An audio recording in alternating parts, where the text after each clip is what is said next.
بسم اللہ الرحمن الرحیم لیس البر ان تولوا وجوهكم قبل المشرق والمغرب ولكن البر من آمن بالله واليوم الآخر والملائكة والكتاب والنبيين صدق اللہ العظیم۔ آج کی جو تراویح ہے وہ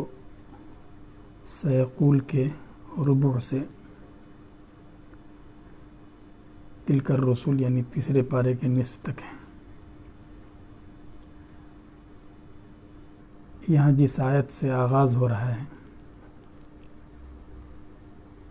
اس کا تعلق بھی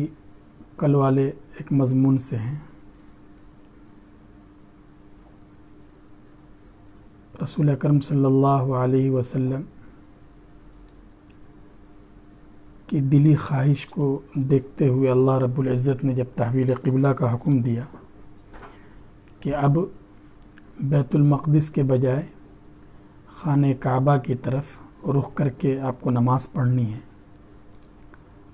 تو معاندین اور کچھ یہودیوں نے اس پہ شور مچایا اور کئی طرح کے کوسچن کیے، ان کے جوابات دیے گئے۔ اس آیت میں یہ تنبیہ کی جا رہی ہے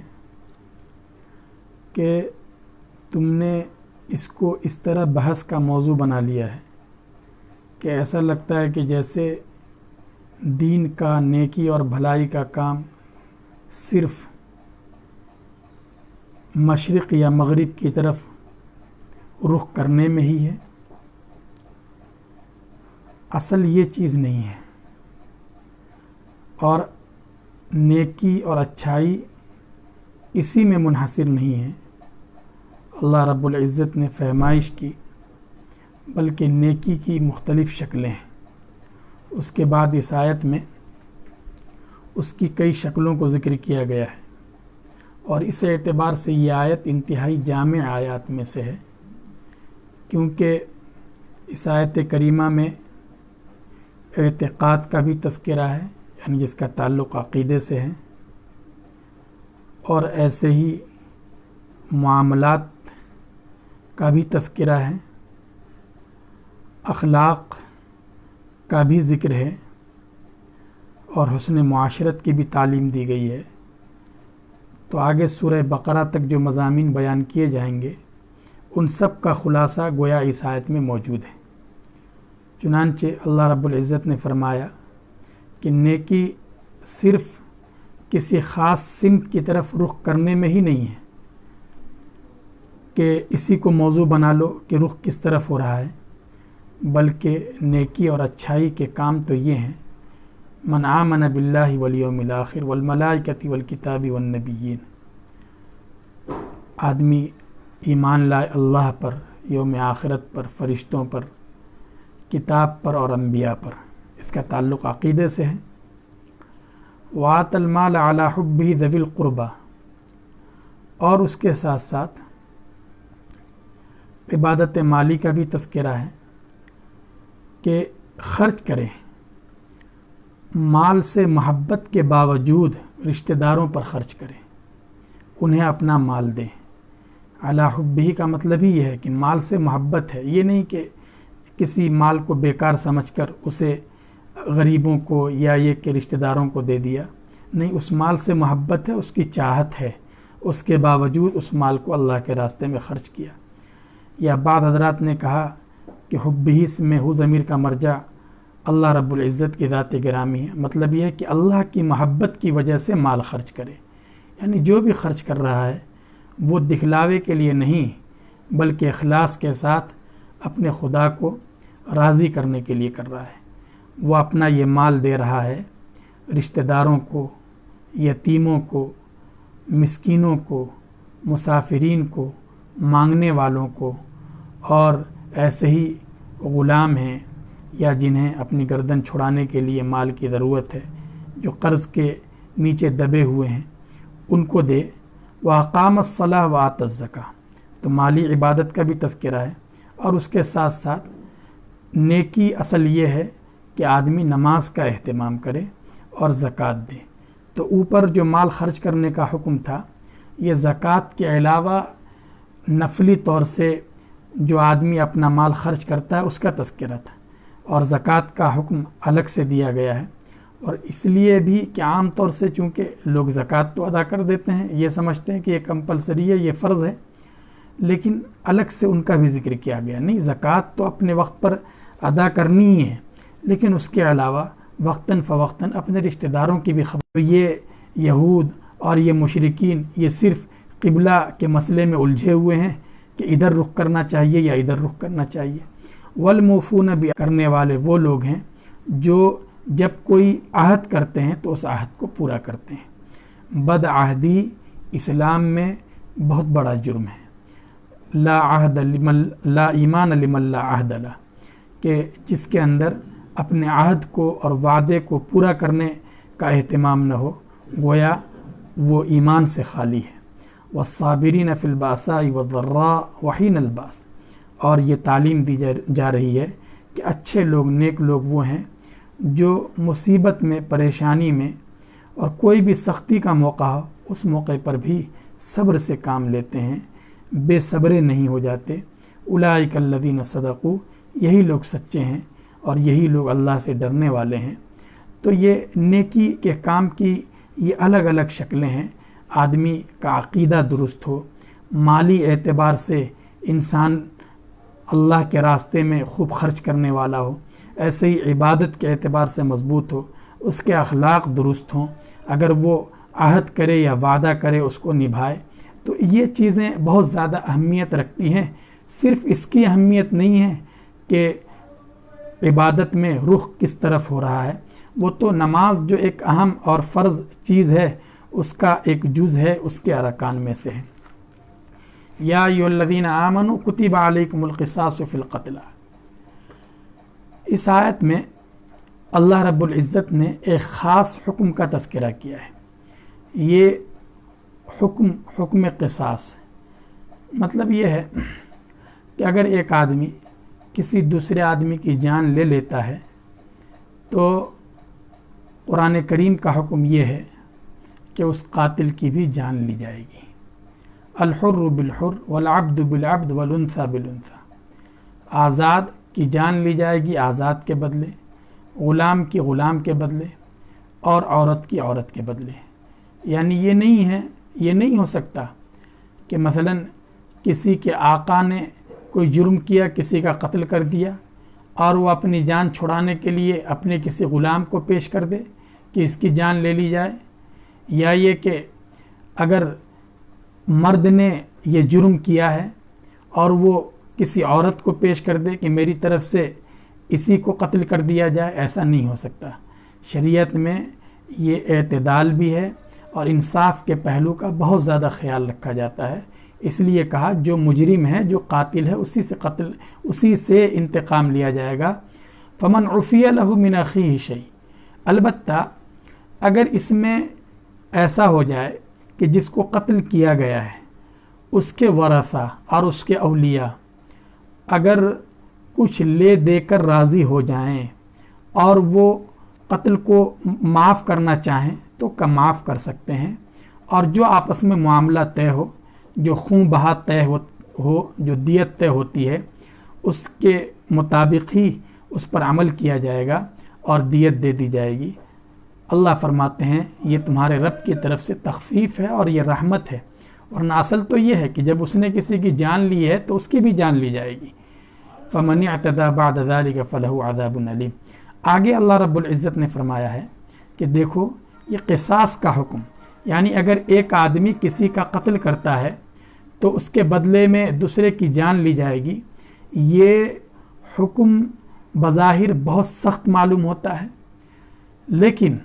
قرآن کریم نے سمجھایا ہے، اللہ رب العزت سمجھا رہے ہیں کہ تم قصاص کو اور قتل کے بدلے قتل کو تم ایک مشکل حکم سمجھ رہے ہو؟ نہیں، تمہارے لیے لوگوں، عقل مندو، اگر تمہارے اندر عقل ہے سوچو، غور کرو، اس حکم میں تمہارے لیے زندگی ہے کہ اس کی وجہ سے اگر ایک آدمی کی جان لی جائے گی کسی کے قتل کی وجہ سے تو اس سے دوسرے بہت سے لوگوں کی جان محفوظ ہو جائے گی. لوگوں میں ایک ڈر اور سہم سا ہوگا کہ اگر ہم نے اس طرح کی حرکت کی تو ہماری بھی گردن ناپی جا سکتی ہے, اور اس طرح امن قائم ہوگا اور لوگوں کا اعتماد بڑھے گا. ورنہ اگر یہ حکم نہ ہو تو ظاہر ہے کہ اس میں تو پھر یہ قتل کا سلسلہ چلتا ہی رہتا ہے اور خاندانوں تک اور نسلوں تک یہ سلسلہ چلتا رہتا ہے. اس لیے قرآن کریم سمجھا رہا ہے کہ اس حکم میں بڑی مصلحتیں ہیں, اور یہ ایک کی جان لے کر در حقیقت یہ مت سمجھو کہ اس کی جان لی گئی قاتل کی, بلکہ دوسرے زندہ رہنے والے سب لوگوں کے لیے زندگی کا سامان فراہم کیا جا رہا ہے. کتب علیکم اذا حضر احدکم الموت. اگلا ایک حکم ذکر کیا گیا ہے کہ اگر کسی کے مرنے کا وقت قریب آ جائے, اسے اب یہ محسوس ہونے لگے کہ میرا چل چلاؤ ہے, تو اس کے لیے یہ حکم ہے کہ وہ اگر مال چھوڑ کے جا رہا ہے تو وصیت کر کے جائے, وصیت لکھے یا لکھوائے. وصیت کن لوگوں کے لیے کرنی ہے؟ اسے وصیت نامہ تیار کرانا ہے والدین کے لیے اور رشتہ داروں کے لیے. تو یہ جو وصیت کا حکم ہے کہ جب آدمی کو یہ محسوس ہو کہ میرا وقت قریب آ گیا ہے تو وصیت نامہ تیار کروانا جو ضروری قرار دیا گیا ہے, یہ اس وقت تھا جب کہ میراث کی آیت پوری تفصیل کے ساتھ نازل نہیں ہوئی تھی. لیکن جب میراث کی آیت نازل ہو گئی جس میں بتلا دیا گیا کہ مرنے والا اگر مر جائے, انتقال کر جائے, تو اس میں اس کے باپ کو کتنا ملے گا, اس کی ماں کا کتنا حصہ ہوگا, اگر اس کی بیوی ہے, اس کے اولاد ہیں, بچے ہیں, ان کو کتنا ملے گا, یہ پوری تفصیل آ چکی ہے, آگے وہ آیت آنے والی ہے. اس کے بعد اس وصیت کا حکم منسوخ ہو گیا. اب یہ ضروری نہیں رہا. یہ اس وقت یہ ضروری تھا جب قرآن کریم کی طرف سے ہر ایک کے حصے کو متعین نہیں کیا گیا تھا, لیکن جب طے کر دیا گیا اس کے بعد یہ وصیت کرنا کہ میرے مرنے کے بعد میرے باپ کو اتنا دیا جائے, میری ماں کو اتنا دیا جائے, فلاں کو اتنا دیا جائے, اب یہ ضروری نہیں رہا, اس لیے کہ یہ بالکل طے ہو گیا ہے. البتہ ابھی بھی اگر کسی کے اوپر کسی دوسرے کا کوئی حق ہے, مثلا اس نے کسی سے قرض لے رکھا ہے, تو اس کے لیے اس کو بتا دینا ضروری ہے کہ وہ کوئی تحریر چھوڑ کر جائے کہ فلاں کا میرے ذمہ قرض ہے, تاکہ اس قرض کی ادائیگی ہو سکے. تب اس صورت میں اس کے لیے وصیت کرنا ضروری ہے. ہاں, ورنہ عام حالات میں یوں ہی وصیت نامہ اپنے پاس تیار رکھنا یہ مستحب ہے. اگر وہ کچھ اللہ کے راستے میں خرچ کرنا چاہ رہا ہے یا کچھ مسجد اور مدرسے کے لیے دے کر جانا چاہ رہا ہے تو اس کے لیے وہ اپنے پاس تحریر لکھ کر رکھے, وہ الگ بات ہے. البتہ یہ جو وصیت ہوگی, یہ وصیت بھی صرف تہائی مال میں ہو سکتی ہے. ایک تو دو باتیں یہاں سمجھنے کی ہیں. ایک تو یہ ہے کہ اب یہ وصیت ورثہ کے لیے بالکل نہیں ہو سکتی. مثلا کوئی اپنے بیٹا وہ وصیت نافذ نہیں ہوگی, اس لیے کہ اس کا بیٹا خود اس کے ورثہ میں شامل ہے جس کے لیے شریعت نے ایک حصہ مقرر کر رکھا. اپنے باپ کے لیے وصیت کر کے جائے وہ وصیت نافذ نہیں ہوگی, بلکہ ورثہ مرنے کے بعد جو مال ان کے اعتبار سے تقسیم ہوگا اور جس کے حصے میں جتنا آئے گا وہ اس کو دے دیا جائے گا. ایک بات تو یہ. دوسری بات یہ ہے کہ ان ورثہ کے علاوہ وہ کسی اور کے لیے وصیت کر کے جاتا ہے. کوئی رشتہ دار ہے جس کا اس کے مال میں وراثت کے اعتبار سے کوئی حق نہیں بنتا, یا یہ کہ وہ کسی مسجد کے لیے کچھ وقف کر کے جا رہا ہے, مدرسے کے لیے کچھ دے کر جا رہا ہے, تو اس میں اس کی وصیت نافذ ہوتی ہے, لیکن وہی وصیت نافذ ہوگی جو اس کے مال سے تہائی حصے میں ہی ہو. مثلا اگر وہ 3 لاکھ روپے چھوڑ کر جا رہا ہے اور اس نے وصیت کی کہ میرے مال میں سے کل 1.5 لاکھ روپے فلاں غریب کو دے دیا جائے یا فلاں غریب کا مکان بنا دیا جائے, تو یہ وصیت نافذ نہیں ہوگی, بلکہ زیادہ سے زیادہ اس کے مرنے کے بعد اس کے مال میں سے 1 لاکھ روپے ہی اس غریب کو دیے جا سکتے ہیں. تو بہرحال یہ وصیت کا حکم ہے حقاً علی المتقین. آگے ہے اللہ رب العزت نے کچھ احکام کا ذکر کیا ہے,